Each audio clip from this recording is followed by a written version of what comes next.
আসলে আমি তো এখন ছোট পর্দায় কাজ করছি। টুকটাক মডেলিং করছি, প্রমোটিং এর কাজ করছি। তো এগুলো নিয়ে আপাতত ব্যস্ত আছি। আর মুভি করতে গেলে যেটা বড় বড় পর্দার কাজ, সেটা আমি এখনো অভিজ্ঞ হইনি। তো অভিজ্ঞ হব, তারপরে আমি কাজ করব। কিন্তু তার আগে যদি কোনো স্যাক্রিফাইসের অপশন আসে, তাহলে হয়তো আমি করব না, আমি ছোট পর্দায় কাজ করব।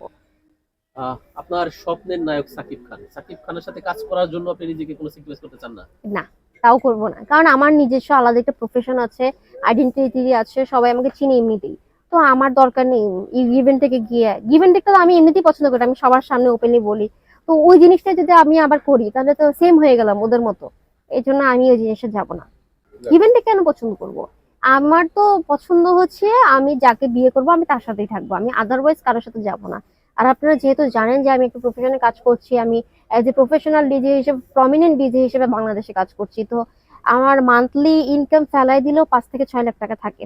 তো আমার তো দরকার নেই ইভেন্ট থেকে কাজ করার, কারণ আমি একটা শো থেকে যদি পেমেন্ট 50,000 60,000 টাকা নিই, আমার হিউজ একটা লাভের অ্যামাউন্ট থাকে। আমার তো দরকার পড়ে না কারো থেকে কোনো কিছু করার। আর সেকেন্ড হচ্ছে, আমার স্পন্সরের জামা আসে, স্পন্সরের অর্নামেন্টস আছে, সবকিছু আমার স্পন্সরে আসে, তো আমার তো যাওয়ার কোনো প্রয়োজনই নেই। আমি তো দেখি না আমার কোনো প্রয়োজন আছে গিভেন থেকে, দ্যাটস ওয়াই আমার যদি হয় তো হবে, না হলে নাই।